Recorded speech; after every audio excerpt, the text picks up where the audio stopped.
Biblia en Gálatas 1:8.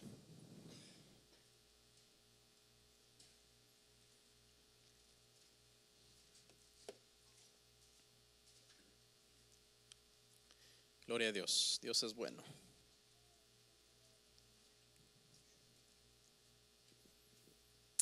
Gálatas, hermanos, capítulo 1, versículo 8.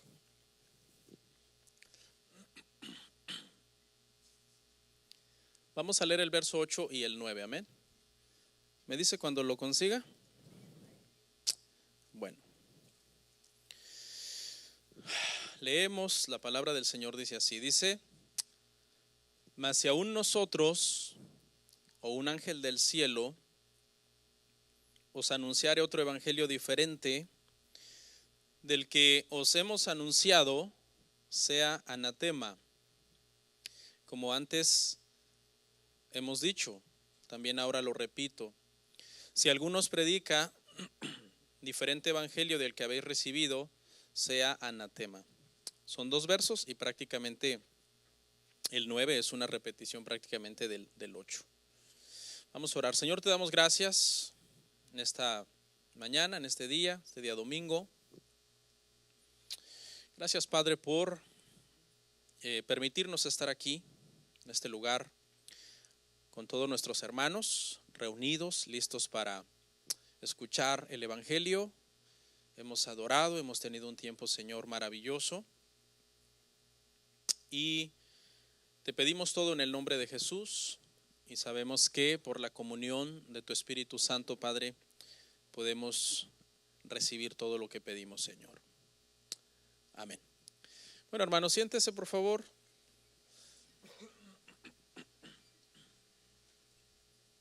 Gloria a Dios, hermanos. El día de hoy, hermanos, vamos a continuar con una serie de estudio que estaremos viendo estos domingos. Se llama La Reforma Continúa. Y es una serie que la estamos utilizando, o es un tema que lo estamos utilizando a modo de pretexto para poder hablar acerca de algunas sectas que son peligrosas, algunos grupos que se proclaman cristianos y que nosotros al estudiar la Biblia y al ver a la luz de la palabra de Dios, pues podemos ver que hay muchas marcas del cristianismo que en realidad no las tienen como debería de ser. ¿Okay? El día de hoy vamos a hablar, hermanos, esta serie vamos a hablar prácticamente de las 3 sectas más populares que hay. Y pensaba hablar de más, pero lo reduje a 3 por cuestión de tiempo. Y las 3 más populares de las que existen, casualmente las 3 nacieron acá en Estados Unidos. Estados Unidos es un país que Dios ha usado muchísimo en lo que es el tema del evangelismo, el tema de la evangelización, especialmente de Latinoamérica. Pero también, lamentablemente, es el centro por excelencia del nacimiento de sectas. Estas 3 sectas que voy a mencionar tienen millones y millones de seguidores, y las 3 nacieron acá en Estados Unidos. Hoy vamos a hablar solo de una de estas 3, los mormones. ¿Ok? Ese es el grupo del que estaremos hablando el día de hoy. Este mes, hermanos, se cumplen 501 años de la Reforma Protestante, aquella reforma que se inició un domingo, el 31 de octubre de 1517, cuando Martín Lutero clavó 95 tesis en las puertas de la capilla de Wittenberg en Alemania en contra de las indulgencias y de toda una serie de prácticas que Roma había introducido a la iglesia. Le quiero compartir un dato curioso acerca de muchas cosas importantes que han sucedido un domingo, porque me llama la atención que la reforma inició un domingo, y en estos días he estado analizando que muchas cosas sucedieron en la historia de la creación un domingo. Por ejemplo, yo no sé si usted sabía que el primer día que existió en lo que es creación, espacio, materia y tiempo fue un domingo. ¿No se había analizado eso? Porque Dios acabó el día sexto, ¿ok? Que era un ¿qué? Un viernes, y descansó un ¿qué? Un sábado, que era el día séptimo. Eso significa que hubo un primer día para que el sábado hubiera sido el séptimo. Hubo un primer día que Dios comenzó a crear y era un ¿qué? Era un domingo. Dios comenzó a crear un domingo. Cuando Dios decidió traer a la existencia todo lo que nosotros podemos ver y tocar, Dios inició un día domingo. ¿Sabía que el hombre fue creado un día viernes? Parece curioso eso, ¿no? El hombre fue creado un día viernes porque dice la Biblia ahí en Génesis que el hombre fue creado el sexto día y el sexto día fue un viernes. Yo creo que algunos lo celebran quedándose en su casa y no viniendo a la iglesia los viernes. Hoy es el día que Dios nos creó. Pero bueno, continuando con los domingos, también hermanos, la iglesia nació un domingo. Bueno, pero me adelanté porque para que naciera un domingo, primero Jesucristo resucitó un domingo. Jesucristo se levantó de la tumba el primer día de la semana, un domingo. Y luego la iglesia nace en día de Pentecostés, que era un domingo. Y la reforma inició también un domingo. ¿Okay? Nosotros no somos idólatras, hermanos, de la reforma. Nos consideramos, bueno, yo trato de ser un cristiano lo más balanceado posible en cuanto a doctrina. Porque hay gente que no habla para nada de la reforma y ese es un extremo malo. Pero también hay gente que pareciera que no puede hablar de otra cosa que no sea la reforma y también me parece que es un extremo dañino. Todos los extremos son malos. No idolatramos acá en la iglesia a Lutero, a Calvino, creemos que eran hombres comunes y corrientes como usted o como yo que tenían defectos, pero sí reconocemos la obra que Dios hizo a través de ellos, porque a Dios, hermanos, le place usar a quien Él quiera, ¿sí? Hay estas sectas de las que estaré hablando en estos domingos, hermano, usan un argumento contra la iglesia cristiana que generalmente nos llamamos protestantes porque así se le llamó al movimiento de reforma, gente que estaba protestando en contra de muchas prácticas antibíblicas en contra de Roma. Y hay algunas sectas, hermano, que nos acusan mucho a los protestantes, por decirlo así, o a los cristianos, de que nosotros simplemente somos como una rama más de la iglesia católica. Y tienen sus argumentos que si usted no conoce la historia, en una de esas hasta se las cree. Porque el primer argumento que usan es, pero ¿por qué nosotros nacimos de la reforma protestante si Martín Lutero, Calvino, Zwinglio, John Hus y muchos otros reformadores que podríamos mencionar eran católicos? Ese es el primer argumento que ellos te dicen. Y si tú no sabes cómo responder ese argumento, puedes caer en una especie de confusión.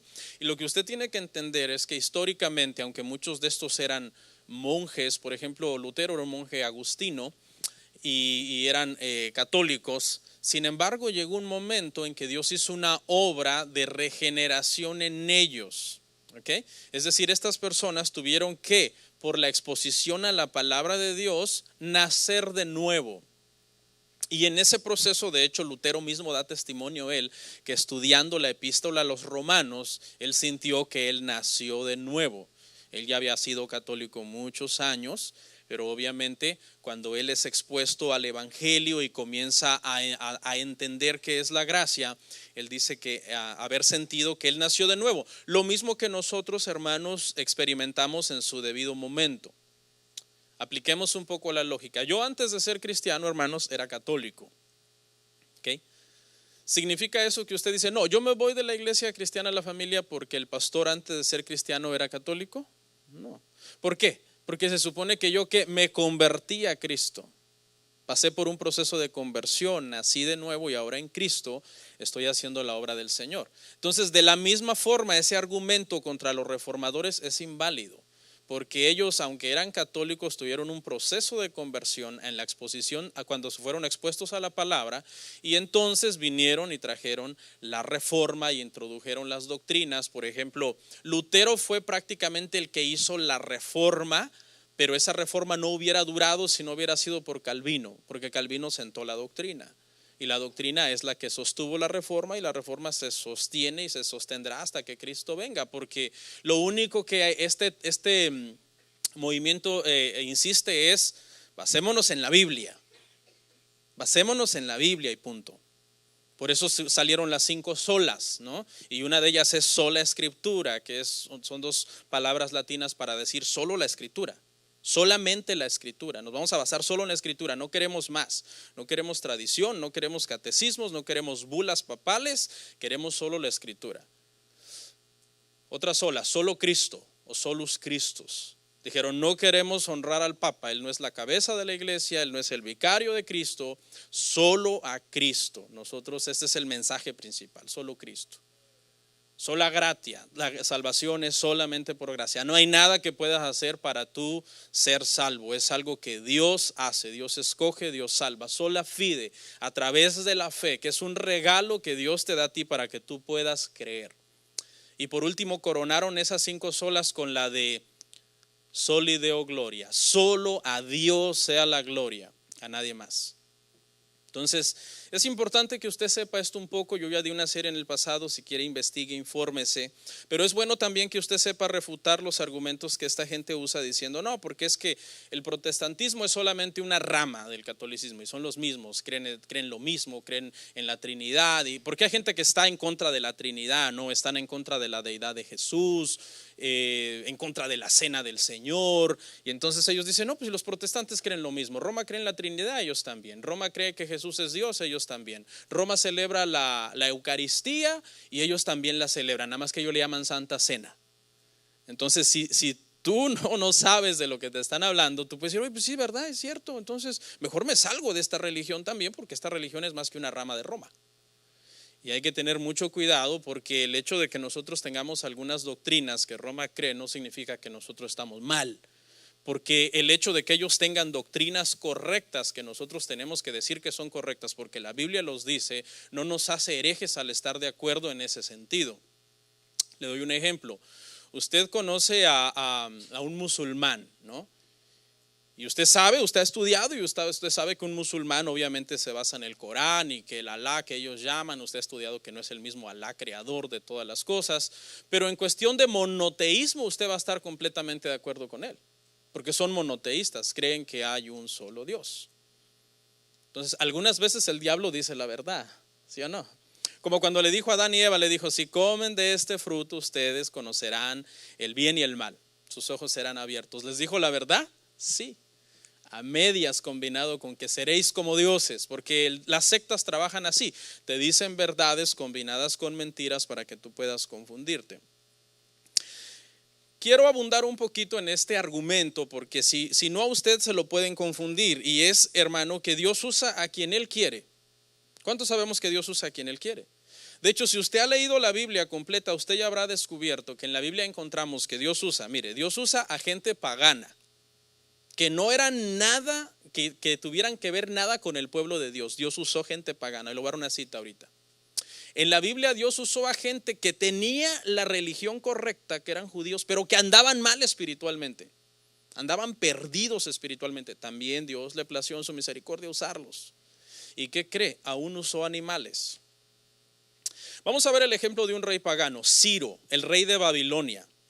Dios usó a Ciro, el rey de Babilonia, para volver a reconstruir el templo en los tiempos de Nehemías, en los tiempos de Esdras, porque ellos habían sido llevados cautivos, el pueblo había sido destruido, el templo, las murallas y todo. ¿Y sabe gracias a quién? Gracias a Dios, obviamente, pero gracias a un medio que Dios usó, se volvió a reconstruir el templo. Gracias a Ciro, un rey pagano. Vamos a verlo en Esdras 5:13. Porque hay gente que dice, no, es que Dios no pudo haber usado a estos reformadores porque no eran cristianos, no tenían una doctrina correcta. Dice, pero en el año primero de Ciro, rey de Babilonia, el mismo rey Ciro dio orden para que esta casa de Dios fuese reedificada. El mismo rey Ciro les dijo, se me van a todos los judíos que estaban en su reino, se me van a Jerusalén y edifican una vez más el templo. Pero no quedó ahí. Si usted lee todo ese pasaje, léalo en su casa. Usted se acuerda, hermano, que en los tiempos de Nabucodonosor, cuando Nabucodonosor se había llevado cautivos a los israelitas, al pueblo, se habían llevado los utensilios, o sea, destruyeron el templo y se llevaron los utensilios porque eran valiosos, eran de oro.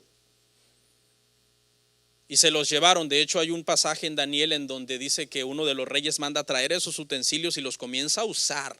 en una fiesta pagana que él tenía. ¿Se acuerda de esos utensilios? Que salió la mano en la pared y dijo: Mene, mene, tekel, uparsin. Tu reino ha sido pesado, ha sido contado, ha sido hallado falto y serás quitado. Que por cierto, Daniel fue el único que pudo interpretar esa escritura en la pared. Esos utensilios, Ciro les dijo: y se llevan estos utensilios una vez más, regrésenlos. O sea, los utensilios que en el tiempo de Daniel habían sido llevados fuera del pueblo, Ciro dijo: los devuelven. O sea, vemos aquí entonces a Dios usando a un rey pagano que no tenía nada que ver con el pueblo de Dios para volver a reconstruir el templo y devolver los instrumentos. Y hay otros ejemplos en la Biblia de otros reyes paganos que Dios usó. De hecho, hay un pasaje en donde a Ciro Dios le llama, ¿sabe cómo? Mi siervo Ciro. Es increíble. Mucha gente dice: no, Dios solamente es Dios de un pueblo. No, Dios es Dios de todas las naciones. Y Dios hace lo que Él quiere en todas las naciones. Caifás, mire, este hombre era un sacerdote corrupto. Él tenía la doctrina correcta, pero el corazón de él no era correcto. Sin embargo, Dios lo usó. Juan 11, 49 al 51 dice: entonces Caifás, uno de ellos, sumo sacerdote aquel año, les dijo: vosotros no sabéis nada, ni pensáis que nos conviene que un hombre muera por el pueblo, y no que toda la nación perezca. Esto no lo dijo por sí mismo, sino que como era el sumo sacerdote aquel año, profetizó que Jesús había de morir por la nación. Profetizó. Dios estaba con él para decir una verdad, aunque él era un corrupto. Porque en esos tiempos, hermano, cuando Jesús vino, todo el sacerdocio se había corrompido. El templo, hermano, era una vendedera de animales, una cambiadera de dinero de una forma injusta. El sacerdocio se compraba, tú podías comprar, llegar a ser sumo sacerdote de Israel, y todo estaba corrompido en ese entonces. Y en esa condición Dios lo usó para profetizar la muerte de Jesús. Entonces Dios usa a quien Él quiere. Y vamos a ver un ejemplo, hermanos, de una animalita, como dirían los hermanos de Honduras. Una asna, la asna de Balaam. ¿Cuántos se acuerdan de este pasaje? Vamos a verlo brevemente en Números 22, 27, hermanos. Dice: viendo el asna, el ángel de Jehová se echó debajo de Balaam, y Balaam se enojó y azotó al asna con un palo. Dios usó al asna. Porque si no, dice que había un ángel esperando a Balaam para matarlo. Tenía el ángel una espada, estaba listo para matar a Balaam. Y en la Biblia hay muchos animales que Dios usó. Entonces hay esperanza. ¿Se acuerda de los cuervos que Dios, hermano, mandó? Llévenle queso y pan a Elías. ¿Se acuerdan de esos cuervos? Dios usando unos animalitos. ¿Y cuál es la naturaleza del cuervo? Comerse esa comida, es su comida favorita. El pan y el queso y la carne y todo eso. O sea que en ese momento Dios no les dio permiso de comérsela. No se la comen, se la llevan a Elías. Ya estaba Elías en el río Querit, tomaba agua del río y se comía la comida de los cuervos. ¿Y qué me dice de aquel gusano que cuando Jonás estaba renegando: ay, Señor, salvaste a Nínive? Y dice que se duerme y el sol estaba, hermano, quemándole la cabeza al pobre, y nace una calabacera y le da sombra. Y Jonás dijo: qué rica sombra. Y Dios produce un gusano, y nace un gusano y se come la calabacera. Y hay muchos ejemplos, hermano. Los animales que Noé mandó en el arca, y mandó un cuervo y mandó una paloma para ver si ya las aguas se habían secado. Entonces Dios usa, hermanos, a quien Él quiere, aún a los animales de su creación. Entonces estoy tomando este tiempo para explicarle de por qué Dios en su momento le plació usar a estas personas para traer una reforma, hermanos, a la iglesia cristiana. ¿Eran perfectos? No, nadie es perfecto. Algunos de ellos fueron traductores de la Biblia. Sí, por ejemplo, nuestra Biblia es muy acusada. Esta no es, por cierto, te voy a explicar cuál es esta. Nuestra Biblia es muy acusada de que, ¿cómo van a confiar en esa Biblia? Si esa Biblia fue, los traductores eran Casiodoro de Reina y Cipriano de Valera, que eran católicos. Bueno, les tengo una noticia: ningún traductor de Biblia en ninguna época de la historia, ni en ningún idioma, en ningún país, ha sido perfecto. Nadie. O sea, no podemos citarlos directamente a ellos y acusarlos de que ellos, por ser lo que eran, tradujeron mal la Biblia. No, porque no tiene nada que ver una cosa con otra. Es más, la iglesia romana fue guardiana de la Biblia por muchos años, aunque la Biblia condena muchas de las prácticas de ellos. ¿Por qué? ¿Quién preserva la palabra? Es Dios quien preserva su palabra, usando a quien Él quiera. De hecho, en el tiempo intertestamentario, los 400 años de silencio que se le llaman, que es cuando muere el profeta Malaquías y hay un silencio antes de que se empiece a escribir Mateo, un rey pagano fue el que mandó a hacer la Septuaginta, lo que se conoce como la traducción del hebreo al griego de las escrituras, un tal Ptolomeo. Mandó a hacer, y es una de las, hermano, Biblias más fieles que hay. De hecho, se cree que Jesús, es probable, hay una versión de que cuando él leía en sus tiempos, él leía la Septuaginta, una versión griega del Tanaj o del Antiguo Testamento. Entonces Dios usa, hermano, a gente imperfecta para cumplir sus propósitos que son perfectos. Ahora vamos a analizar este pasaje, hermanos, que vimos ahí en Gálatas. Escuche, ya puse, yo creo, el cimiento. La semana pasada refuté el argumento de que Lutero era antisemita. Yo ya estoy refutando estos argumentos de que eran católicos. Y bueno, siempre la gente busca algo que inventar contra la iglesia protestante, contra la iglesia evangélica cristiana. Dice, aquí vamos a analizar unas frases. La primera dice, mas si aún nosotros o un ángel del cielo.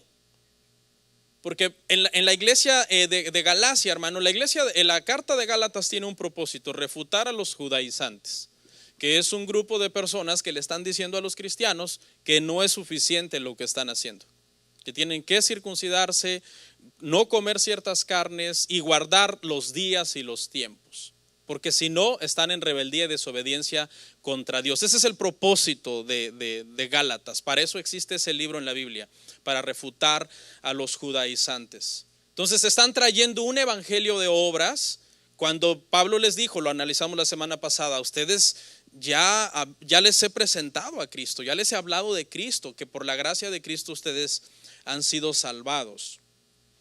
Entonces, por eso aquí Pablo dice, no importa si somos nosotros o es un ángel del cielo el que anuncie otro evangelio.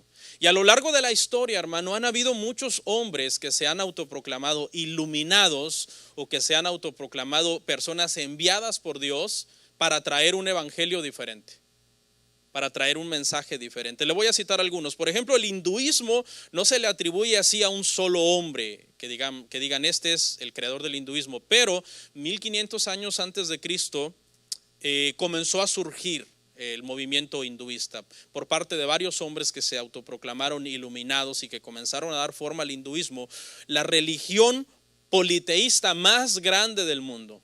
¿Saben promedio más o menos cuántos dioses tienen los hinduistas? Se va a espantar. 300 millones de dioses. No 300 dioses, no 30,000, no 3,000, no 30,000, no 300,000, no 3 millones, no 30 millones, 300 millones. Imagínense, es exagerado. Por ejemplo, Gautama Buda, en 500 años aproximadamente antes de Cristo, creó el budismo y hoy mucha gente es budista. Mahoma en el año 610, afirmó haber sido escogido por Dios. Mahoma fue de los primeros que comenzó a decir que él había venido a depurar la religión, porque él no dijo yo vengo a traer otra religión.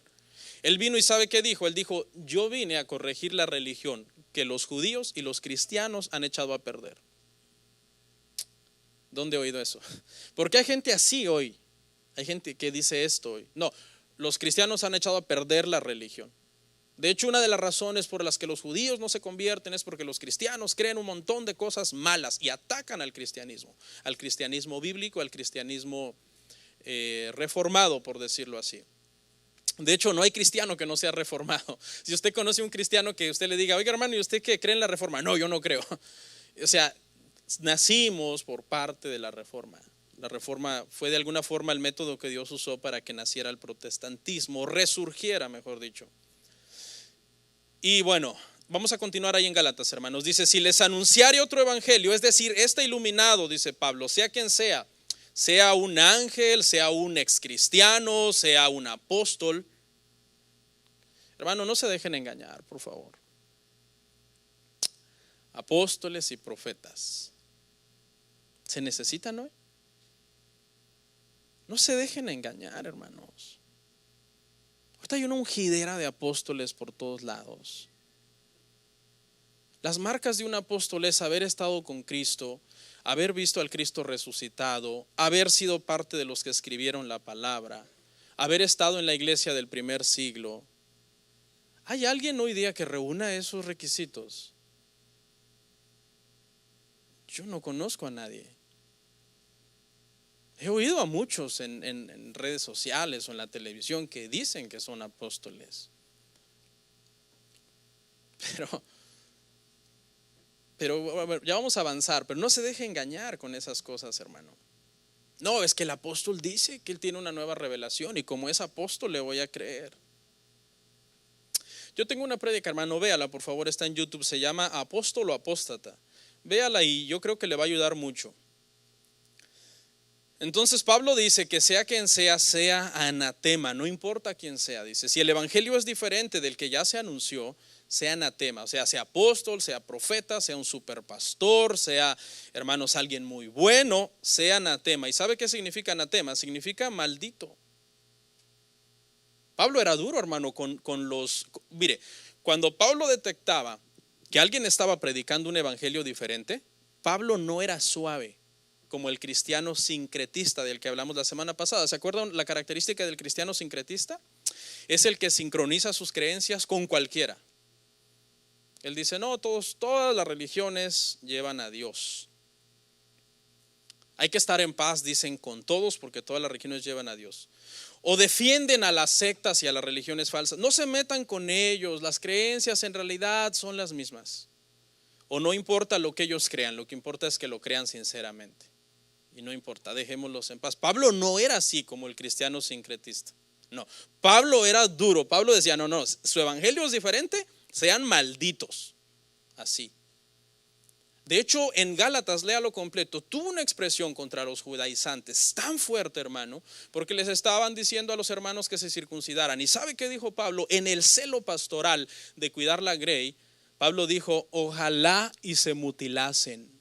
Y si usted lo estudia en el griego, en el original, Pablo está diciendo, otra palabra para mutilar es amputar.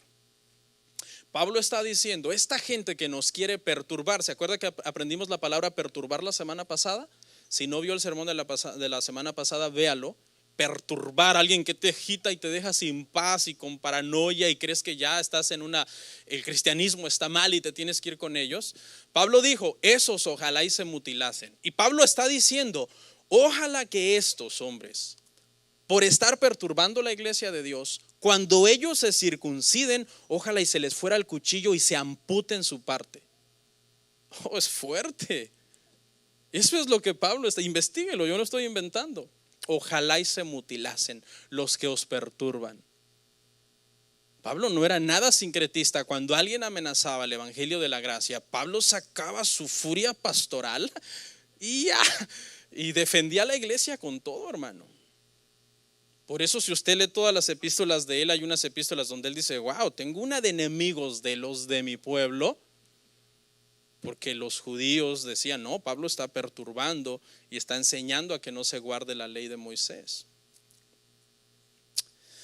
En el Antiguo Testamento, porque esta palabra anatema aparece en ambos testamentos, en el Antiguo Testamento es la palabra hebrea cherem y se utilizaba para personas, para cosas o para casas. Es decir, podían haber cosas que fueran anatemas, no las podías tocar.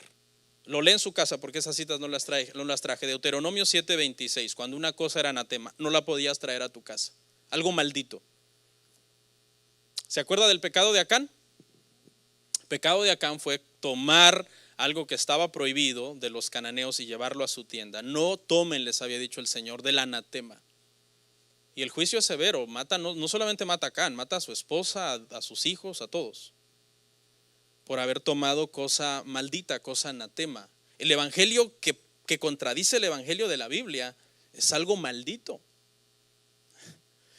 Y las casas, por ejemplo, debían de ser destruidas. Levítico 14:45. Quizás en ese versículo no se menciona la palabra anatema, pero habla de una casa cuando la casa le daba lepra. Porque en aquel entonces la lepra no solamente le daba a las personas, también se le pegaba a las casas, a las paredes, a los adobes. Y esa casa se hacía anatema y tenía que ser destruida. Las personas anatemas tenían que ser echadas fuera del campamento, Levítico 27, 29. Les estoy dando las citas de cada una de las cosas que estoy diciendo porque no las traje. ¿Ok? O sea, cuando alguien era considerado anatema, no, aparten esa persona. Esa persona es un peligro. Y lo echaban fuera del campamento. Así de peligroso es. En ese contexto es que Pablo está diciendo que cuando alguien anuncia otro evangelio, sea anatema, sea maldito. ¿Ok? Bueno, pusimos un fundamento, un cimiento. Ahora vamos a analizar, hermanos, el grupo del que les dije que vamos a hablar hoy, y es los mormones. Se hizo una encuesta, hermano, en los Estados Unidos para preguntarle a la población que cuántos consideraban si el mormonismo eran cristianos. Me piqué el ojo. Y ¿sabe qué, hermano? El 51% de la población de los Estados Unidos cree que los mormones son solamente una denominación del cristianismo. Es decir, que da igual si vas a una bautista, a una pentecostal, a una presbiteriana o a una mormonista. O sea, la encajonan dentro de las denominaciones cristianas, increíblemente. El 51% de la población cree que el mormonismo es solamente una denominación más del cristianismo. Esto demuestra, hermano, una ignorancia muy grande, en primer lugar, de lo que es esta secta, y en segundo lugar, de la palabra de Dios. Obviamente esta ignorancia es justificada en las personas que no son cristianos, pero en los que somos cristianos pues no debería de ser, porque deberíamos de discernir cuando algo no es bíblico, basado en cuanto nosotros conocemos la Biblia, hermanos. Amén.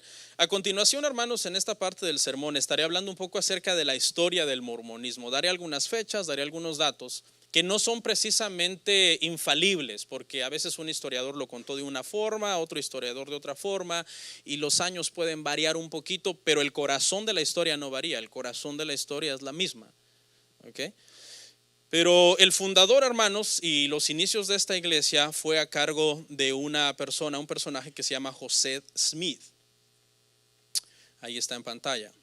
Él es el fundador del mormonismo, un americano. Las tres sectas de las que vamos a estar hablando en estos domingos nacieron acá en los Estados Unidos. ¿Okay? Este hombre nació en 1805, hermanos, en Vermont, aquí en América. Y en 1815 sus padres se mudaron de Vermont para Nueva York, a una ciudad que se llama Palmira, en Nueva York. Allá llegaron los padres de José de Smith, con José de Smith siendo todavía un adolescente, un niño. Y los padres de José de Smith, hermano, eran personas esotéricas, ¿sí? Eran personas que les gustaba la brujería, que les gustaba vender bendiciones para las personas, toda clase de cosa, hermano, adivinación, toda clase de cosas ocultas. ¿Okay? La mamá de José de Smith creía tener el poder de ver visiones, de poder ver visiones, de poder hablar de sueños, de apariciones, de cosas extrañas. Entonces este es el contexto histórico en el que él nace y él crece. Esto es importante porque esto nos ayuda a entender las supuestas revelaciones que él tuvo más adelante. De hecho, José de Smith y su hermana, una de las prácticas que a ellos más les gustaba era creer que ciertas piedras les daba el poder de poder adivinar, de poder encontrar cosas. Por ejemplo, se cuenta en la historia de este hombre que en un momento determinado él se empeñó a unos hombres para que por medio de unas piedras consultarlas y poder ver dónde estaban escondidos unos tesoros que se andaban buscando. ¿Se acuerda de las películas del viejo oeste y todo, donde la gente siempre andaba buscando tesoros? Ese más o menos es el contexto histórico en el que sucedió esto en 1800 y algo, ¿no? Entonces, hermanos, estas personas lo acusaron de fraude a José de Smith porque no los ayudó, lo habían contratado para encontrar este tesoro. Y entonces fue a la corte, fue preso, y la corte dio un testimonio de que él era una persona impostora y una persona que vivía en desorden. ¿Okay? Este hombre dijo haber tenido una revelación, hermanos, cuando él era prácticamente un adolescente. Él era un jovencito y él dice haber ido al bosque a orar, a preguntarle a Dios, porque él quería ir a una iglesia. En aquel entonces muchas denominaciones hacían campañas de avivamiento, se le llamaban en aquel entonces, cerca del área donde él vivía. Y entonces él fue a orar al bosque. No sé si me ponen la lámina que sigue, hermanos. Y en esa revelación supuestamente le aparece a él Dios Padre, Dios Hijo, y le dicen a él que no vaya a ninguna de esas reuniones. Y dice, no vayas a ninguna de esas reuniones que tú quieres ir, porque el cristianismo se ha corrompido. El protestantismo, supuestamente él dice que Dios le dijo, el protestantismo es una abominación para mí, está completamente corrompido. No vayas a ninguno de esas reuniones, sino que en ti yo voy a iniciar una nueva religión, una religión verdadera, prácticamente una religión donde todo mundo debe convertirse para poder ser salvo, porque no habrá salvación si no se pertenece a esa religión. O sea, un adolescente prácticamente, algunos dicen 14, 13, 15 años, cuando él tuvo esta aparición. Entonces, se imagina, un adolescente, ¿podemos confiar en un adolescente? Y nuestros hijos, no. ¿Qué tanto podemos confiar en un adolescente? Según expertos, los jovencitos de 14, 15, 13, su cerebro está en un proceso de desarrollo que no se ha llegado todavía a terminar. Entonces, ¿podemos confiar en eso? Además, era un jovencito que creció acostumbrado a todo este tipo de cosas místicas, apariciones, sueños, consultar piedras, visiones, etcétera. Y además no iba a ninguna iglesia, porque según él Dios le dijo que no fuera a ninguna iglesia. Entonces la pregunta es hasta cuándo, hasta qué punto podemos creer en esa revelación que fue el inicio prácticamente, hermanos, de este movimiento mormón. Años después, porque no es que la iglesia inició ahí él tuvo una revelación cuando él era un adolescente. Él siguió en su vida normal de adolescente y creciendo y llegando más a una edad adulta. Y aproximadamente en 1827, es decir, unos años ya después, si él nació en 1805, para 1827, ¿cuántos años tenía? Tenía 22. Aquí es donde él ya recibe prácticamente ya la continuación. Esa fue nada más, en ti van a ser una religión, la única religión verdadera. Pero ahora en esta siguiente aparición del ángel Moroni, que supuestamente ese es el nombre del ángel que le apareció a él, ya recibe prácticamente, hermanos, más instrucciones ya acerca, hermanos, de la religión. Ya en esta aparición, supuestamente, el ángel le dice dónde están las placas de oro que él tiene que traducir al inglés, porque en esas placas de oro prácticamente está revelado el nuevo evangelio. O sea, justamente lo que prohíbe la Biblia, ¿no? Aunque un ángel te venga y te diga que hay otro evangelio, no le creas, sea anatema. Y es exactamente lo que le está pasando a él. Un ángel le dice que hay otro evangelio, le muestra el lugar en una montaña, Cumora me parece, en Nueva York. Y él va a constatar que es verdad. Él dice que va y abajo de una piedra él usa unas palancas y levanta una piedra pesada, y hay una caja y ahí está todas las placas de oro, un éfod, el Urim y el Tumim, que se menciona en los tiempos del sumo sacerdocio, en los tiempos de Aarón. Y entonces el ángel Moroni le dice, aquí está todo, pero no es ahorita ya, sino que de hoy en adelante cada año tú vas a venir acá, yo voy a estar esperándote aquí para que hablemos, para que confirmemos que ahí siguen las cosas. Vas a venir por 4 años y al cuarto año, entonces sí, ya te vas a llevar las placas, las vas a comenzar a traducir y vamos a dar inicio a este movimiento que Dios quiere salvar a las personas por medio de este movimiento. Así que 4 años después, entonces él estuvo yendo desde 1827 todos los años a ver las cosas. El ángel estaba ahí el año siguiente y el año siguiente, hasta que por fin se completó 4 años de estar visitando las cosas y entonces ya se las llevó.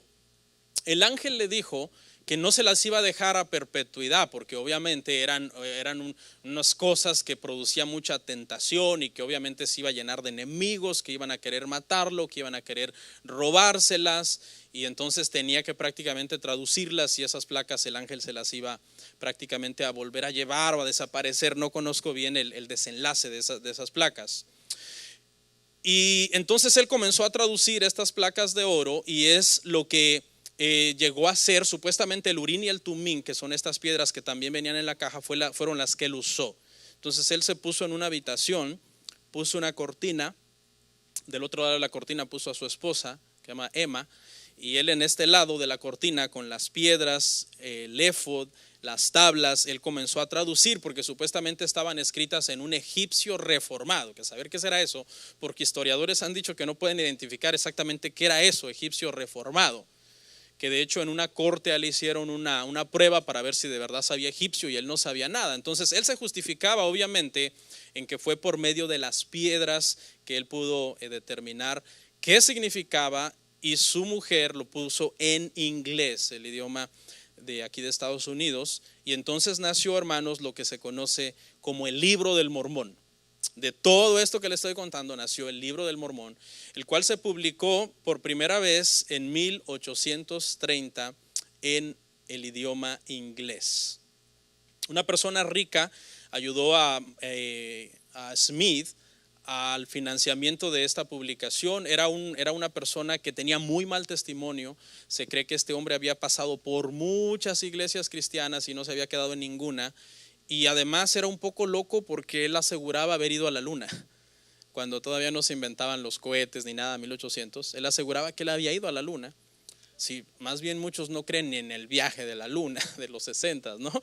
Pero bueno, este hombre se llamaba Martin Harris. Ese fue uno de los 3 testigos, porque hay una historia donde hay 3 testigos que aseguran haber visto las planchas y otros 11 testigos que aseguran haber visto las planchas, pero no eran personas de un buen testimonio ni personas de confianza. ¿Ok? Ponme la lámina del libro donde hay una persona que lo está llevando, y bueno, ese es el libro del Mormón del que estamos hablando. Ahorita vamos a hablar un poco más a profundidad de él. No a profundidad, pero un poquito, ¿ok? Entonces Dios le dice a José de Smith que tiene que nacer una nueva iglesia. A partir de la publicación de este libro en 1830 se comienza a correr el mensaje, a correr. Y un montón de gente incauta, en pocos años ya eran miles de seguidores, que decían, no, pues el mormonismo es la religión verdadera y si no somos mormones no podemos salvarnos. Y se comenzaron a convertir entonces al mormonismo. Y hoy existen millones de mormones en todo el mundo, no solamente en Estados Unidos. Según él, Dios le dijo que hiciera una nueva iglesia. Ponme la lámina, hermano, del templo, que obviamente ese es el templo actual, no es que en 1800 y algo ellos hicieron ese templo, pero supuestamente ese es el templo principal. Ese es como la meca, por decirlo así, del mormonismo, ¿no? La meca de los musulmanes pues es esta ciudad donde en Arabia ellos van una vez al año, pero este es como la meca del mormonismo. De hecho, Salt, Utah es un estado que prácticamente es mormón. Para recibir un montón de cosas y de favores y de trabajo y de rentas bajas y de prestaciones, etcétera, en ese estado prácticamente tienes que ser mormón. Eso es actualmente, pero ese es el movimiento, eso es lo que nació en base a que supuestamente Dios le dijo a José de Smith, el cristianismo está corrompido, no vayas a ninguna iglesia, yo voy a hacer que desaparezca el cristianismo, evangelícenle a los cristianos, gánenselos para el mormonismo porque ellos están perdidos fuera del mormonismo.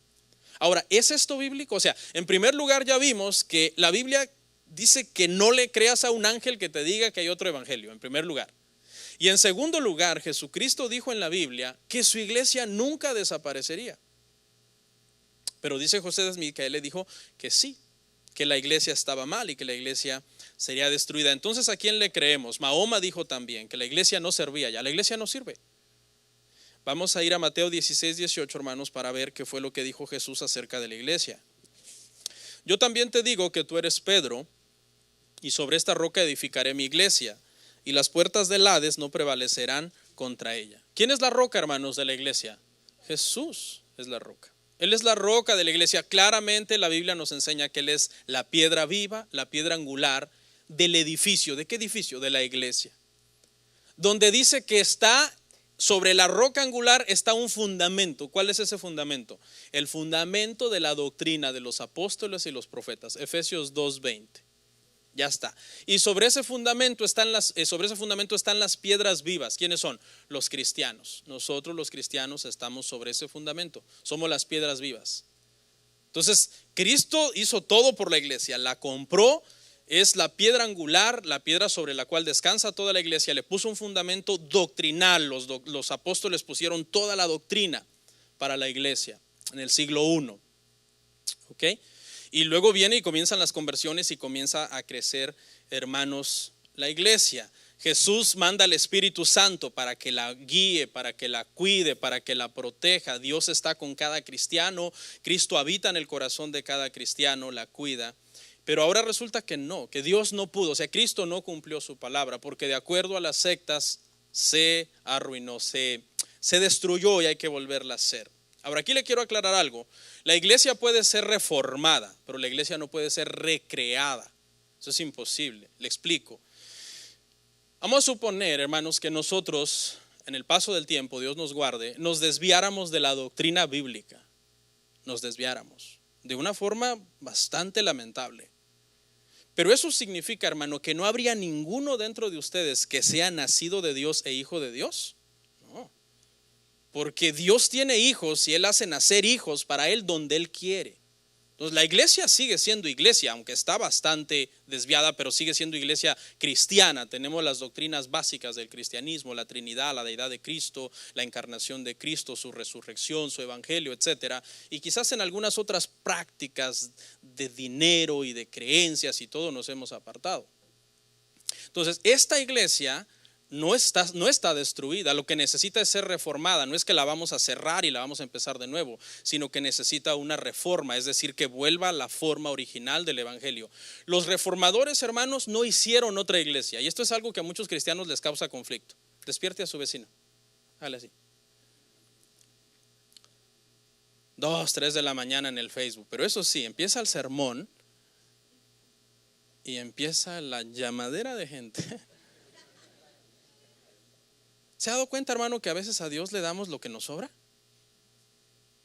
Lo que nos sobra. Voy a empezar a traer jitomates. Fíjese, los reformadores no hicieron otra iglesia. Decía yo que esto es lo que a muchos le causa conflicto. No, pero es que estaba tan corrompida que había que hacer otra. No, simplemente depuraron lo que estaba mal. Si Roma cambiara todas sus doctrinas, que se basan en muchas tradiciones y en muchas cosas antibíblicas, y se apoyaran solo a la Biblia, ¿qué serían? Cristianos reformados. No habría que destruir la iglesia. La iglesia no se destruye, la iglesia solamente se reforma. ¿Por qué? Porque Cristo dijo que nada prevalecería contra su iglesia, nada. Y ahí cuando dice nada, estamos hablando de que en el primer siglo la religión judía la quiso desaparecer. ¿Pudieron? No. En la época de la persecución del siglo del año 100 al año 313, el imperio romano la quiso desaparecer. ¿Pudieron? No, la iglesia sigue viva. En la época de la Edad Media, la iglesia católica la quiso corromper. ¿Pudieron? No, porque aquí estamos. Nada puede destruir la iglesia. Mientras Cristo dijo, nada prevalecerá contra ella. Entonces Cristo no puede mentir, y José de Smith y Elena G. de White y todas estas personas, hermano, que por cierto ahorita me he ganado una de enemigos adventistas, hermano. Porque la otra semana, y que esperen su tema principal donde hablaré solo de ellos. No, es que Jesús dijo que no puede ser destruida. Yo le voy a creer a Jesús, no a Mahoma ni a estas personas. Dice el pastor Sugel Michelén, me acuerdo un comentario que él dice que han repicado las campanas, supuestamente diciendo que la iglesia morirá y desaparecerá. Dice, han repicado las campanas, han aparecido las coronas mortuorias, han preparado el funeral y el cuerpo nunca aparece. Es cierto, porque a lo largo de la historia mucha gente ha dicho, un día desaparecerá el cristianismo, odiamos el cristianismo, desaparecerá, y no aparece el cuerpo. Ni aparecerá nunca, porque la iglesia es de Cristo. Y aunque haya herejes, de repente se infiltran herejes y herejías y falsos maestros y la quieren destruir y no pueden. Siempre hay un versículo que los refuta y los echa fuera con su creencia. O aunque venga un rey, un presidente y la quiera destruir y nos mate, no puede. En los tiempos de persecución en países comunistas mataban a uno y se convertían 10. Entonces no puede ser destruida la iglesia, hermano. Ahora, vamos a ver, hermanos, un poquito, ya hablamos un poco, pero vamos a ver un poco entonces la Biblia de los mormones, porque ellos no solamente tienen el libro del Mormón, también tienen, hermanos, su Biblia. Vamos a ir a Apocalipsis 22, 18 al 19. Tienen otra Biblia también.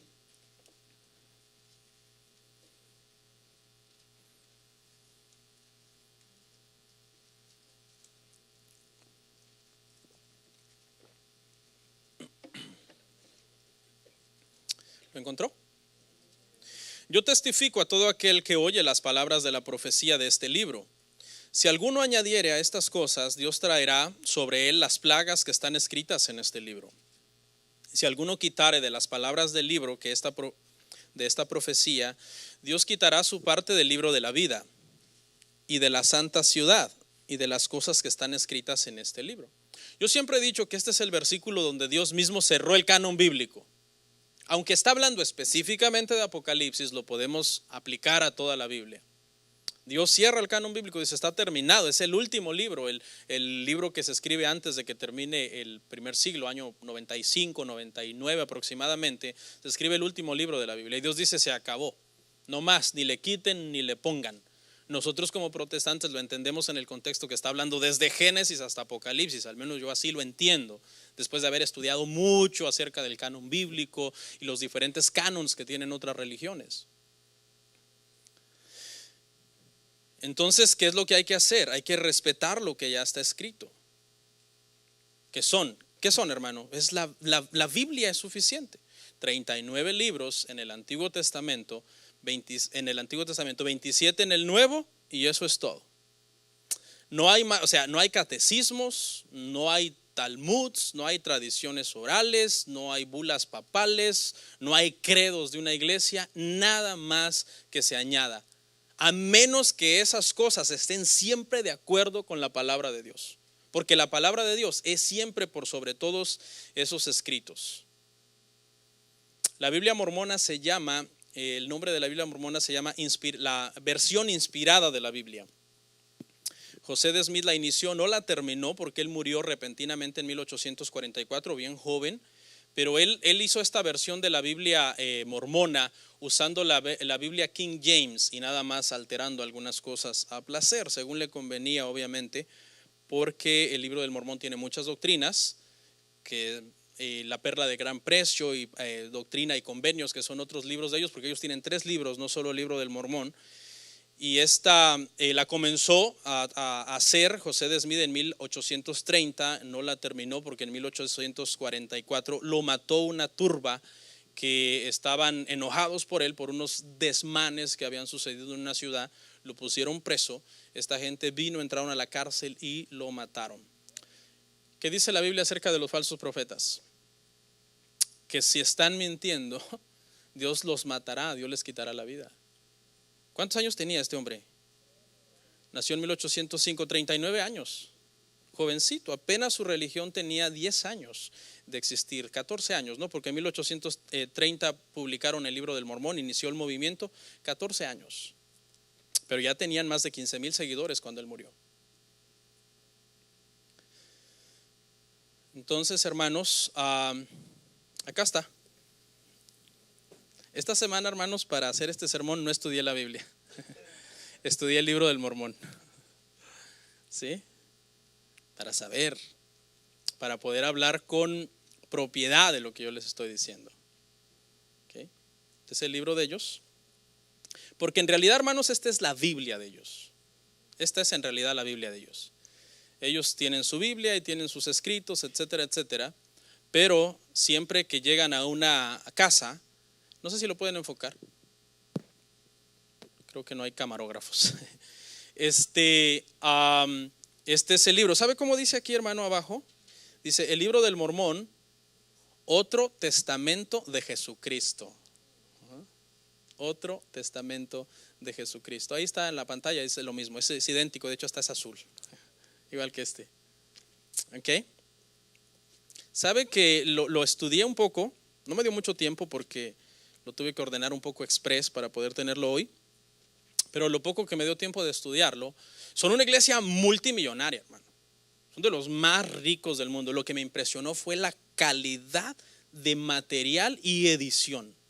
Wow, tú empiezas a hojear esto y el papel es un papel especial. La edición, la forma en que colocaron todo. Voy aquí. Ese es en realidad, hermanos, la autoridad. Otro evangelio de Jesucristo. En lo que he leído me di cuenta, hermano, que el que lo escribió conocía la Biblia. Y entonces algunos pasajes de la Biblia simplemente los cambió un poco. Por ejemplo, me llamó la atención donde habla de los dones del Espíritu Santo. Y se acuerda que en Corintios hay todo un pasaje de los dones del Espíritu Santo. Cuando tú lees en el libro del Mormón los dones del Espíritu Santo, se parece.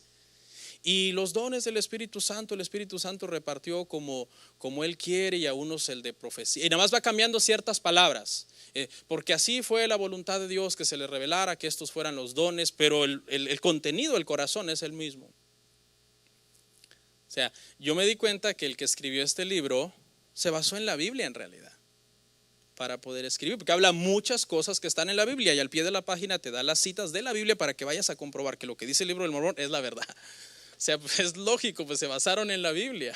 Entonces tú lees acá algo y vas a la Biblia, oh, es cierto. Pues claro, yo también puedo hacer un libro que se llama el libro de Bernardo. Puedo comenzar así. Mi libro comenzará así. En el principio Dios estaba muy feliz, y entonces tuvo a bien, y voy cambiando las palabras, tuvo a bien hacer una creación, y comenzó por hacer los cielos y la tierra. Y le pongo una referencia abajo que diga Génesis 1:1. No es lo mismo, porque le aumenté, le cambié y todo, pero el corazón es el mismo. Eso es exactamente el libro del Mormón, el libro de Bernardo. No vayan a publicar esa herejía, hermanos. Ok, ahora para cerrar, hermanos, este sermón, ya vi que se alargó, vamos a hablar acerca de las doctrinas de los mormones. Judas 1:3. Judas 1:3.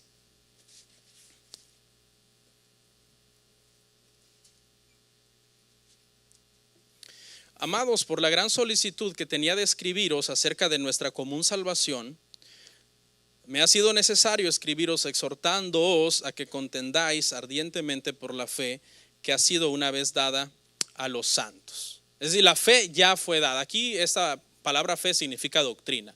La doctrina ya fue dada a los santos. Ya está. ¿Dónde está? Está en la Biblia. 39 libros del Antiguo Testamento, 27 en el Nuevo. Ya está la doctrina. Y esa doctrina es por la que tú debes de contender ardientemente, porque una vez ya fue dada. Ya no hay más doctrina, hermanos. Nunca se vayan a dejar engañar por un pseudo apóstol. Hermanos, miren, vamos a sentar, vine a sentar doctrina. El otro día estaba viendo un apóstol ahí en un video, y llegó a una iglesia y dice, no, yo vengo con autoridad apostólica para sentar doctrina. Y comenzó a decir cosas que no están en la Biblia. No, es que aquí dice claramente que contendamos ardientemente. ¿Por qué? Por la fe, es decir, doctrina que ha sido una vez dada a los santos. Ya está, ya no hay más doctrina que poner. Yo no tengo ninguna doctrina que añadirle a esta iglesia. La única doctrina que yo tengo que hacer es predicar la doctrina que está en la Biblia. No, yo tengo autoridad, y ahorita voy a ungir apóstoles y voy a ungir profetas, porque ese era el oficio del apóstol en el primer siglo, ungir apóstoles y que no sé qué. Entonces, hermanos, ya la doctrina ya está, y esa es la doctrina que debemos de cuidar. Toda doctrina nueva, no me acuerdo quién fue el que dijo, pero alguien dijo que no hay ninguna doctrina nueva ya que predicar. O sea, si yo un día les digo, hermano, les voy a predicar un sermón que nunca se ha predicado, les estoy mintiendo, porque la iglesia existe hace 2000 años, y cualquiera ya ha hablado de alguna parte de la Biblia que yo le voy a hablar a usted también. Entonces, ¿qué han hecho? Algunos la han reescrito completamente, es decir, añadiendo otros libros. Libro del Mormón, los escritos de Elena G. de White, el Talmud babilónico, la Misná, el Catecismo, la bula de Juan Pablo XXIII, etcétera. La tradición de la iglesia romana le han añadido, o sea, la han reescrito. Pero fíjese, hay unos que la han reescrito, hay otros que la han mezclado. Es decir, sí nos basamos en la Biblia, pero también en esto. Y están también, hermanos, los que supuestamente la están reinterpretando de la forma correcta. Ahorita hay un movimiento, hermano, que enseña que todos nosotros los protestantes interpretamos mal la Biblia. Todos la tenemos mal interpretada. Que para que tú la interpretes bien, tienes que pensar como judío. ¿Sí? Ahorita hay un movimiento que está haciendo énfasis en eso. O sea, ellos enseñan Mateo desde perspectiva hebrea. Vamos a ver Mateo, pero perspectiva hebrea. Entonces ya tú le puedes decir a alguien, ¿no? Hoy vamos a ver un libro, pero ¿qué perspectiva? O sea, ya ahora para estudiar la Biblia tú tienes que tener cierta perspectiva, porque según ellos nosotros lo tenemos al revés, porque nuestra perspectiva es romanizada, latinizada. Entonces, vamos a ver, por ejemplo, el movimiento judaizante, una de las primeras epístolas que enseña es Gálatas.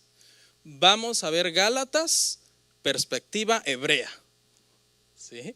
Entonces es al revés. Entonces, cuando Pablo dice en Gálatas que nadie los moleste para que se circunciden, la interpretación de ellos es esta. Pablo lo que está es en contra de la circuncisión del prepucio si primero no ha sido circuncidado el corazón. Pero Pablo no está en contra en sí de la circuncisión del prepucio, sino que Pablo lo que está en contra es que primero te hagas esa sin haberte hecho esta primero. Esa es la perspectiva de ellos. Entonces no, la circuncisión no está abolida, nada está abolido. Gálatas, ellos dicen, Gálatas no enseña que no nos debemos circuncidar, sino que enseña que primero tenías que circuncidar esto, es decir, yo creo en Jesús, y ahora sigue la otra. Entonces siempre va a haber una perspectiva diferente desde el punto de vista que ellos lo enseñan, pero al revés. Tú dices, yo como cristiano toda la vida creyendo que significaba esto. Por ejemplo, Colosenses 2:16, que dice, nadie os juzgue en comidas, días de reposo, días de fiesta, y etcétera. Nosotros entendemos que eso no hay que guardarlo porque está abolido, son cosas rituales que están abolidas. Ellos lo entienden al revés, no, que tú las guardes y que nadie tiene por qué juzgarte. ¿Sí? O sea, ese versículo tú lo puedes ver desde una perspectiva hebrea. Entonces ya cuando tú empieces a guardar Shabbat y no comas cerdo y alguien te diga, hermano, ¿por qué estás haciendo eso? Entonces ellos, en lugar de que tú uses el texto de Colosenses 2:16 para que no lo hagan, ellos lo van a usar para decirte, no me juzgues, la Biblia lo prohíbe. ¿Lo entendieron? Perspectiva hebrea. Reinterpretar la Biblia una vez más. Por eso le digo, entonces hay unos que la reescriben la doctrina, otros la mezclan con otros libros y otros la reinterpretan. Hay todo tipo de cosa hoy de la cual nosotros, hermanos, tenemos que cuidarnos. Ahí es cuando tú debes de conocer todo el libro, porque si te están explicando con ese pasaje que dice que ellos ya te convencieron que sí lo debes de guardar, lo que no debes de permitir es que te juzguen, entonces hay que conocer el resto. Donde dice Pablo, me temo que he trabajado en vano, guardáis los días, guardáis los tiempos. Ahí está Pablo en otro versículo diciendo que la perspectiva que nosotros tenemos es la correcta.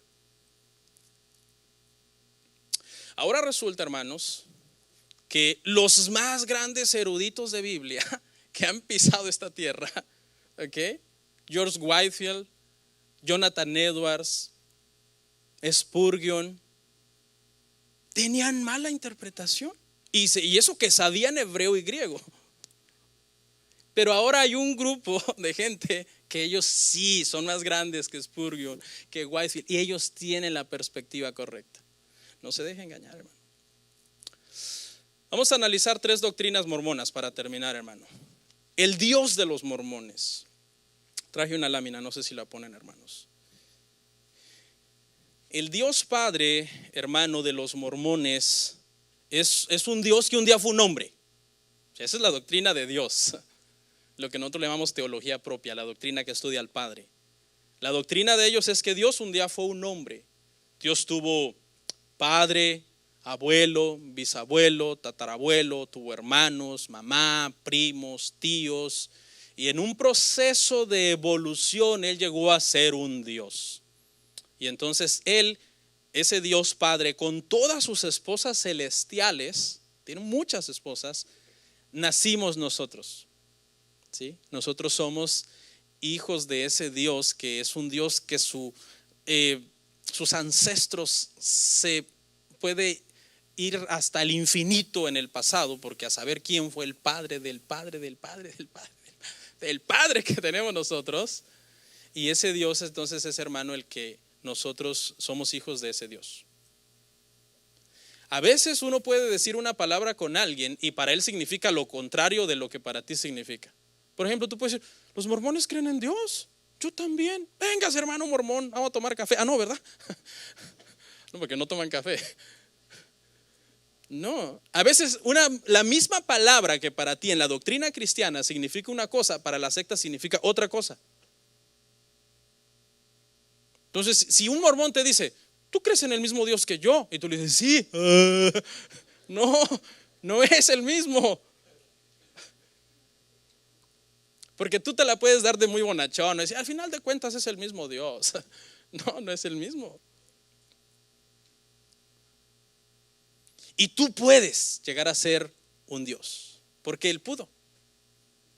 Él pudo, por un proceso de exaltación tremendo por el que Él pasó, Él llegó a ser un Dios. Y tú puedes llegar a ser un Dios igual que Él, tener muchas esposas celestiales. Cuidado, hombres, si se animan con esta doctrina. Cuidado. Puedes tener muchas esposas celestiales y tener muchos hijos y tener tu propio planeta lleno de hijos, donde ahí tú vas a ser adorado, van a orar a ti y tú vas a ser el Dios Padre de todos esos hijos espirituales que tú vas a tener.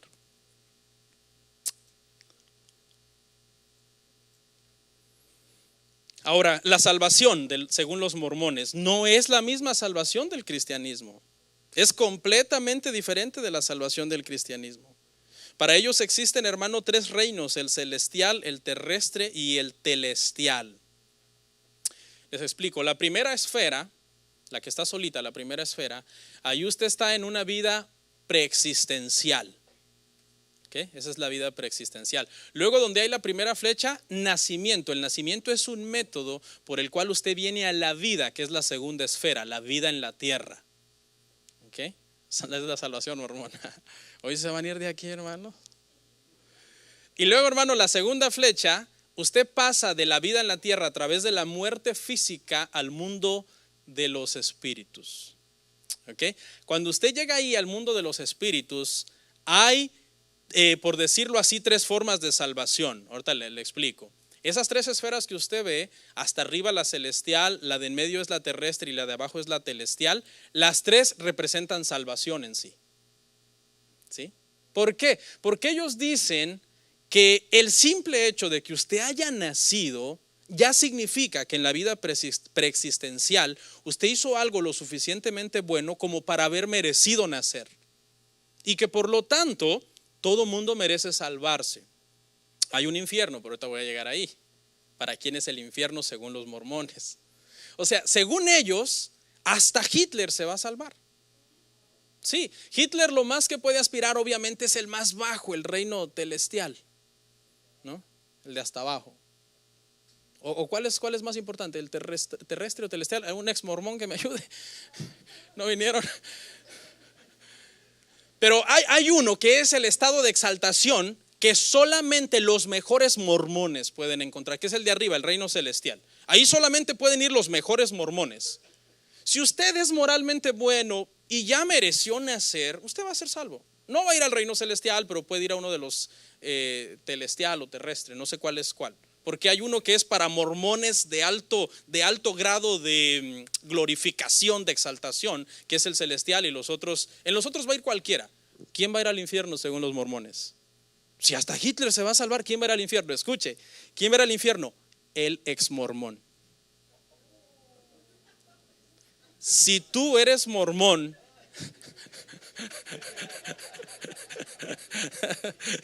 o sea, tú puedes ser bien malo en este mundo, ¿sí? Pero escucha acá, el único que va a ir al infierno es el ex mormón. Según ellos, hermano, no se lo crean, hombre. No llegan a ese grado de manipulación. ¿Por qué? ¿Por qué? Porque eso es la manipulación de las sectas. Porque las sectas te dicen solamente aquí hay salvación. Fuera de aquí estás perdido. Estás condenado. Entonces por eso es que para ellos el peor ser humano que puede existir es alguien que fue mormón y ya no es, según ellos. Pero es parte, hermanos, obviamente de la manipulación. Es parte de hacerte sentir que si te vas de ahí estás perdido, estás maldito, estás aislado, nadie te querrá, tu familia no te querrá, te aplicarán la ley del hielo. Así es como trabajan las sectas. Hay iglesias cristianas que trabajan así, de hecho también. Alguien dice no le hablen, eso es sectario, eso es sectarismo. Eso está mal. Ahora, pastor, yo quisiera llegar al celestial. Espérese, pues usted no es mormón. ¿Cuál es el camino para llegar al celestial? Hay un camino, según ellos, para llegar al celestial. Y voy a hablar así vagamente de algunos pasos, pero por ejemplo, tienes que tener fe, arrepentimiento y bautizarte por la iglesia de los mormones para poder aspirar el celestial. Pero por lo menos si ya empezaste ahí, pues vas bien para poderte salvar. Debes recibir el Espíritu Santo y ser ordenado como sacerdote. Esto es más para los varones. Se cree que esto lo puede hacer solamente alguien, un mormón de alto rango, que tenga una investidura según Melquisedec o según el sacerdote Aarón. Es una bendición especial. No es que cualquier persona te va a dar el Espíritu Santo o te va a ungir como sacerdote dándote estas bendiciones. Tiene que ser alguien reconocido por la iglesia mormona de los santos de los últimos días.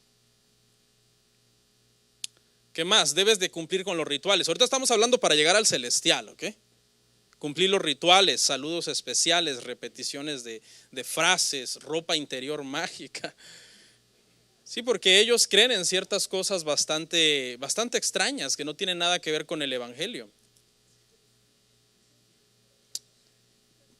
Si quieres aspirar a ser un Dios, debes de tener un matrimonio celestial. Ese matrimonio debe de ser llevado a cabo en un templo especial, por las personas especiales. No es que en cualquier lado puedes casarte teniendo un matrimonio celestial. No, parte de eso es importante porque en aquel mundo vas a ocupar varios hijos. De hecho, hermanos, el mormonismo comenzó siendo una secta polígama, pero el gobierno se lo prohibió. Pero existen mormones polígamos. Si tú le preguntas a un mormón polígamo y le dices, ¿tú qué opinas de los mormones que no practican la poligamia? Ellos te dicen, están mal. Se dejaron intimidar por el hombre, le tienen más miedo al hombre, obedecen más al hombre que a Dios. Pero nosotros no. Tengo 5 mujeres y 30 hijos. Hay mormones polígamos todavía. De hecho, José de Smith, según datos, tuvo por lo menos 30 esposas. El creador del mormonismo. Algunos dicen que fueron más, 30 esposas. También si aspiras a la salvación celestial, del reino celestial, debes guardar la palabra de sabiduría, que por lo general cuando hablan de palabra de sabiduría, no se refiere a cosas de la Biblia, se refiere a cosas que fueron añadidas, como no tomar café o otras bebidas que no son buenas. O sea, es un evangelio de obras este evangelio. José de Smith enseñó, hermano, cosas atrevidas, como por ejemplo, desde la mentalidad de José de Smith, escuche, Estados Unidos es prácticamente como el centro del mundo para él. Él dice que en Missouri es donde estuvo originalmente el jardín del Edén. Él decía que el arca de Noé la construyó aquí en North Carolina.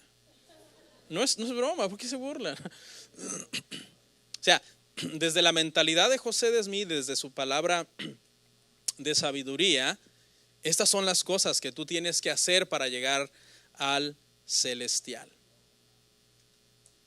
Debes ser mormón toda la vida también. Toda la vida. Si te apartas, el infierno es lo único que te espera. Y por último, el Jesús mormón. El Jesús mormón no es el Jesús de la Biblia. Para el mormonismo, hermano, últimamente ha iniciado un movimiento de cristianización, es decir, se están haciendo pasar mucho por cristianos. Su literatura ha cambiado los últimos años. Están tratando de poner muchos comerciales en la televisión. Ellos en realidad aborrecen el cristianismo, o sea, en el fondo aborrecen el cristianismo, porque la instrucción a José de Smith fue que el protestantismo era abominable, que no fuera ninguna iglesia, pero esa no es la cara que ellos presentan. La cara que ellos presentan son materiales súper bien hechos, buenas revistas, buenos comerciales de televisión, buenas cosas, y se hacen pasar por cristianos para que los cristianos sean engañados, porque es uno de los blancos del mormonismo, hermano, los evangélicos, los cristianos. El Jesús del mormonismo, mire, es un Jesús que vino a América. Es un Jesús que vino a América, por eso ahí si usted alcanza a ver atrás hay pirámides. Jesús vino a América y vino a traer otro evangelio, otro testamento de Jesucristo. ¿Ok? Esta secta y las que veremos en las próximas semanas, hermanos, son sectas peligrosas. Por eso, más o menos eso es lo que hemos estado hablando. Pero pregunta, hermano, ya para terminar, ¿debemos odiar a esta gente? Debemos orar por ellos, debemos hablarles de Cristo. Miles de personas salen de este grupo cada año, miles y miles de personas salen. ¿Por qué? Porque hay una serie, hay una historia que ellos tienen que para empezar no ha sido podida, no puede ser comprobada arqueológicamente, las ciudades y todo lo que el libro menciona. Y nosotros debemos dejarnos usar por el Señor para que se conviertan a Cristo. Ahora, acuérdese, hermano, que el que salva es ¿quién? Cristo. ¿Qué significa eso? Que Cristo va a salvar a todos los mormones que Él quiera. O sea, cuando se pase lista en el cielo, Dios no va a decir, me faltó un mormón que no pude salvar. No, ahí van a estar todos los que Él va a salvar. Porque nadie puede contra el plan de salvación que Él tiene en el corazón de cada persona. Pero usted y yo somos los medios. Hay que hablar de Cristo, hay que orar, hermano, porque no solamente ellos, sino hay muchísimas otras personas que están en estas doctrinas de demonios, como hablamos la semana pasada, por muy buenos que sean. Entonces, no, pero es que son bien buenos, me lavan los trastes cuando vienen a hablarme, porque son moralmente muy buenas personas. Pero tenemos que tener cuidado, hermano, de que ellos se conviertan al evangelio y no tú al mormonismo. Así que a tomar café. Vamos a orar.